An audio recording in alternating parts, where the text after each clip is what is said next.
Haleluya, puji Tuhan, selamat pagi.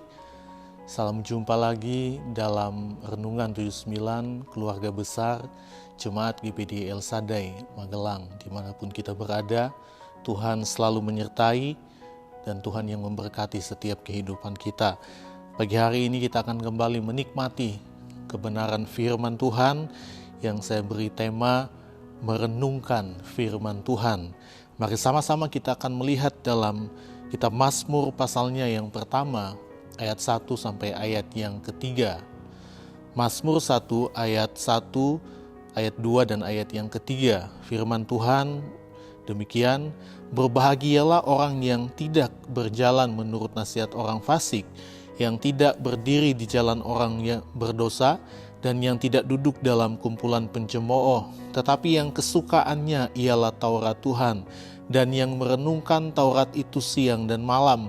Ia seperti pohon yang ditanam di tepi aliran air, yang menghasilkan buahnya pada musimnya, dan yang tidak layu daunnya, apa saja yang diperbuatnya berhasil. Bapak, Ibu, dan Saudara yang diberkati oleh Tuhan, firman Tuhan berkata, berbahagialah orang yang kesukaannya ialah Taurat Tuhan, dan yang merenungkan Taurat itu siang dan malam. Nah, yang kita mau lihat di sini adalah untuk merenungkan firman Tuhan, seseorang harus belajar menyukai firman Tuhan. Karena dikatakan berbahagialah orang yang kesukaannya. Dalam bahasa Ibrani kata kesukaan ditulis dengan kata cepets, yang berarti kesenangan atau hasrat. Jadi seseorang harus belajar menyukai firman, harus senang dan berhasrat pada firman, sampai benar-benar suka dan senang dengan firman Tuhan. Karena tidak mungkin kita bisa merenungkan firman Tuhan kalau kita tidak suka atau senang dengan firman Tuhan.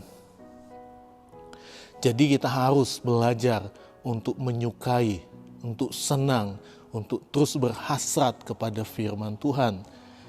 Nah, merenungkan firman Tuhan dalam bahasa Ibrani juga ditulis dengan kata haga, yang berarti memikirkan atau mengucapkan, memperkatakan dan menyanyikan firman Tuhan. Kalau saya beri contoh memperkatakan firman, itu ketika saya sedang dalam keadaan mungkin tidak semangat dan saya memperkatakan firman Tuhan, katakan, hati yang gembira adalah obat, semangat yang patah mengeringkan tulang, dan saya dikuatkan. Atau seseorang yang mungkin sedang tidak semangat dan saudara memperkatakan firman sehingga dia kembali dikuatkan. Menyanyikan firman, setiap pujian yang kita nyanyikan itu dikutip dari firman Tuhan. Jadi kita bukan hanya sekedar bernyanyi, tetapi kita memperkatakan firman. Jadi ketika kita memuji Tuhan, kita sedang memperkatakan, kita sedang menyanyikan firman itu dalam hidup kita. Itu sebabnya setiap pujian itu berkuasa karena itu adalah firman Tuhan. Ya, itu sebabnya biarlah kita terus menyanyikan firman Tuhan. Ya. Nah, apa berkat dari merenungkan firman Tuhan? Yang pertama, menghasilkan buah. Buah berbicara tentang nilai-nilai Kristus dalam hidup kita. Hal-hal yang tentunya menyukakan hati Tuhan, membuat Tuhan senang. Nah, bagaimana kalau kita tidak ada buah? Kita lihat dalam Injil Markus pasal yang ke-11, ayat 12 sampai ayat yang ke-14. Injil Markus 11, saya mulai ayat 12. Keesokan harinya, sesudah Yesus dan ke-12 muridnya meninggalkan Betania, Yesus merasa lapar, dan dari jauh ia melihat pohon ara yang sudah berdaun. Ia mendekatinya untuk melihat kalau ia mendapat apa-apa pada pohon itu.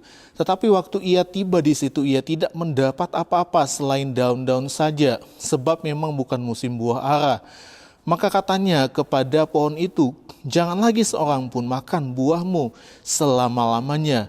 Dan murid-muridnya pun mendengarnya. Kita bisa melihat di sini ketika Yesus merasa lapar. Dalam hal ini saya katakan Yesus membutuhkan sesuatu, dan Yesus melihat ada pohon ara yang sudah berdaun. Memang firman Tuhan menjelaskan pohon ara pada waktu itu belum musim berbuah. Tetapi pohon ara yang belum musim berbuah itu pohon yang gersang. Itu menunjukkan bahwa memang belum musim berbuah. Ketika pohon ara mulai sudah berbuah, tentu pohon ara itu akan punya daun, ya. Dan Yesus melihat ada pohon ara yang sudah berdaun lebat. Dan demikian tentunya pohon itu pasti sudah ada buah. Tetapi ketika Yesus sampai untuk menikmati buahnya, ternyata pohon itu tidak ada buah selain daun-daun saja. Sehingga pada akhirnya Yesus mengutuk pohon itu menjadi kering. Kalau kita melihat, terkadang orang Kristen seperti pohon ara. Ya. Kelihatan berdaun, ya. Mungkin sudah aktif di gereja, kelihatan rajin ke gereja, duduk mendengar firman Tuhan. Tetapi ternyata Tuhan mendapati kita bukan orang-orang yang suka dengan firman, tidak merenungkan firman, sehingga pada akhirnya kita hanya kelihatan berdaun, ya, tetapi tidak menghasilkan buah. Karena yang Tuhan mau adalah buah. Yang Tuhan cari bukan daun, tetapi buah. Itu sebabnya kita harus menghasilkan buah bagi kemuliaan nama Tuhan. Nah, kita lihat dalam Injil Lukas pasal 13 ayat 6 sampai ayat 9. Saya nggak baca firman Tuhan, tetapi di sana dijelaskan bahwa ada seorang yang punya pohon ara dan pohon ara itu nggak berbuah. Sehingga Tuhan dari kebun itu berkata, tebang pohon itu. Tetapi orang itu berkata, Tuhan beri kesempatan, ya. Mungkin dia akan berbuah, saya akan mengurusnya. Dari ayat ini berbicara tentang hidup ini masih diberi kesempatan untuk menghasilkan buah.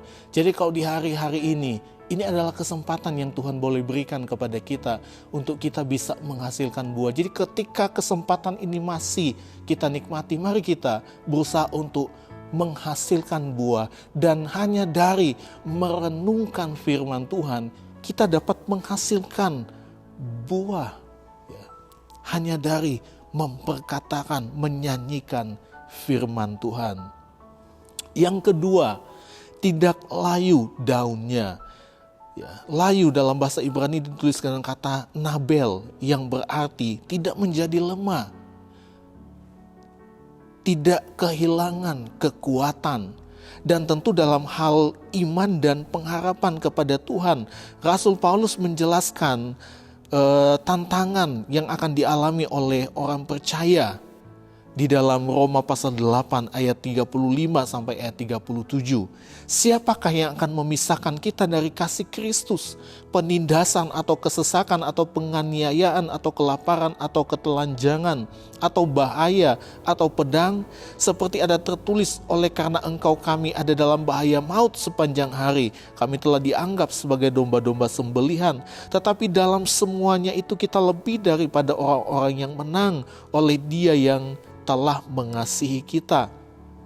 Ya. Jadi di sini ada tantangan yang akan dialami oleh orang percaya. Pertanyaannya, mampukah kita bertahan sebagai orang-orang yang tidak menjadi lemah dan kehilangan kekuatan? Tapi saya mau katakan, hanya orang-orang yang merenungkan firman, yang tidak akan layu, yang tidak akan menjadi lemah, yang tidak akan kehilangan kekuatan di dalam Tuhan. Ayat 37 katakan, mereka akan menikmati kemenangan. Maksudnya ada kemenangan gilang gemilang yang akan terus terjadi dalam setiap kehidupan ini. Itu sebabnya merenungkan firman. Yang ketiga, apa saja yang diperbuatnya berhasil, kata firman Tuhan. Ayat ini dikutip dalam Yosua 1 ayat yang ke-8.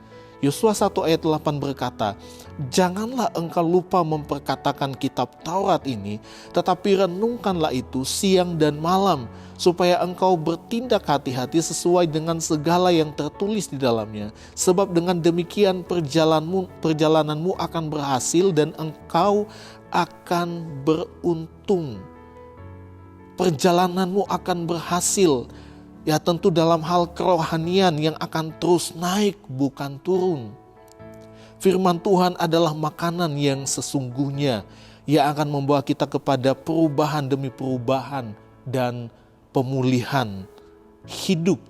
Itu sebabnya mari kita mau terus menyukai firman dan merenungkan firman itu sampai kita benar-benar mengalami kuasa firman itu dalam hidup kita.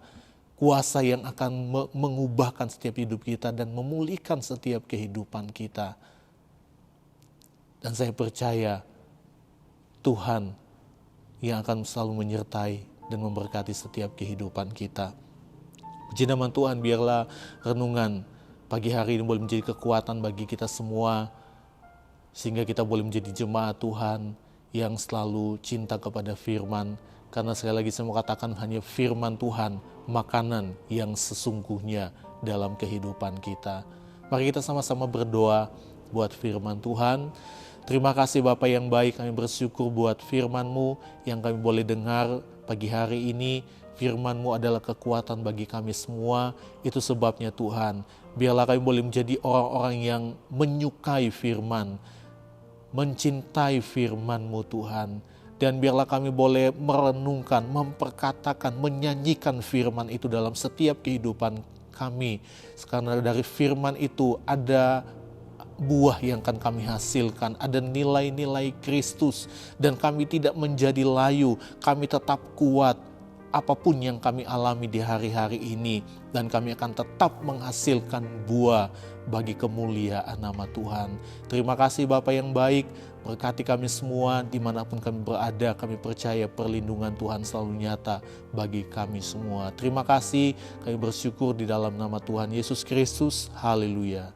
Amin.